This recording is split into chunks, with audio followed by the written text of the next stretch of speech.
ঐকমত্য কমিশনের যে আলোচনা হয় সেটা পুরো জাতিকে আপনারা অবহিত করেন এবং এর মাধ্যমে একটি জাতীয় কনসেনসাস তৈরি, অপিনিয়ন তৈরিতে আপনারা সাহায্য করেন।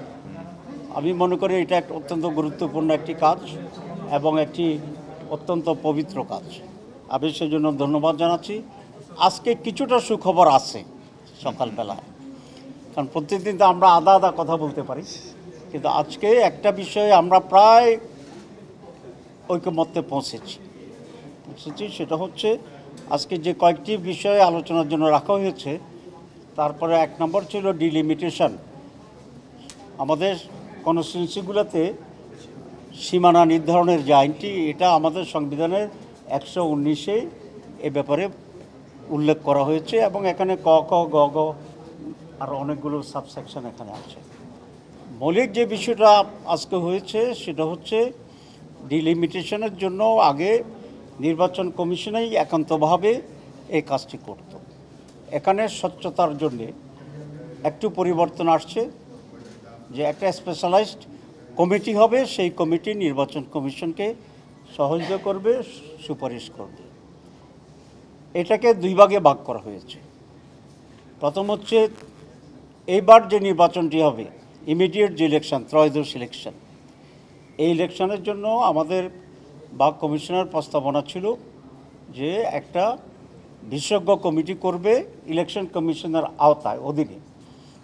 যেহেতু সময় কম, সেখানে এর ভিতরে ভিন্ন কোনো চিন্তা করার সুবিধা নেই, সেই জন্য ত্রয়োদশ নির্বাচনে একটি বিশেষজ্ঞ কমিটি নির্বাচন কমিশন নিজেই গঠন করবে এবং তাদের সুপারিশ ক্রমেই তারা ডিলিমিটেশনটি করবে। আপনারা জানেন যে বিগত 15 বছরে বহু কনস্টিটিউন্সিকে তছনছ করে দেওয়া হয়েছিল এবং শুধুমাত্র কিছু ব্যক্তির নির্বাচনের সুবিধা করার জন্য।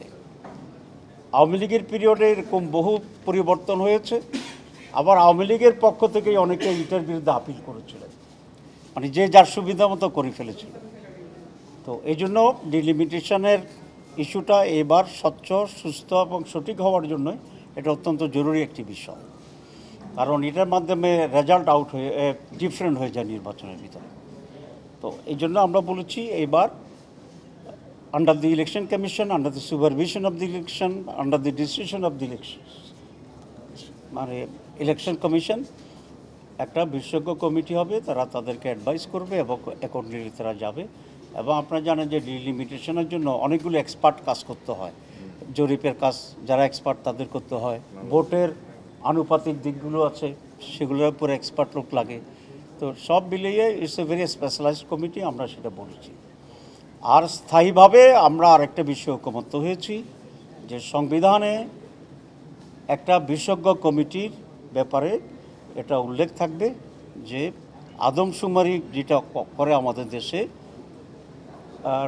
অলমোস্ট আফটার 10 ইয়ার্স, তো এরকম আদমশুমারির পরেই ডিলিমিটেশনের জন্য একটা বিশেষজ্ঞ কমিটি থাকবে, যেটা একটা সাংবিধানিক কমিটি হিসাবে কাজ করবে, সংবিধানে এটা অন্তর্ভুক্ত থাকবে এবং এই কমিটি স্বাধীন হবে এবং বিশেষজ্ঞদের দ্বারা এটা গঠিত হবে। বিশেষজ্ঞ কারা কারা থাকবে এই বিষয়ে আমরা আজকে বেশি আলোচনা করিনি, কারণ এই কমিটি, এই হাউসটা হচ্ছে নীতিগত সিদ্ধান্তের বিষয় এখানে আছে। তো এটা খুবই একটা ইম্পর্ট্যান্ট ডিসিশন আজকে আমরা নিয়েছি পার্মানেন্টলি। দুইটা প্রধান দলেই কিছুটা ছাড় দিয়ে আমরা একটা ঐকমত্যে আসার পরে সকলেই হাউসেই এটাতে একমত হয়েছে। তো এটা আজকে আমি মনে করি ইটস এ গ্রেট থিং। দুইটা বিষয়, যে একটা বিষয় আমরা একমত হয়েছি গুরুত্বপূর্ণ বিষয়, আরেকটা হচ্ছে আমরা যে একমত হইতে পারছি অ্যাটলিস্ট কখনো কখনো, কারণ মানুষের ভিতরে একটা ইমপ্রেশন এরকম তৈরি হয়েছে যে আমরা এখানে শুধু আলোচনাই করি, আমরা একমত হইতে পারি না।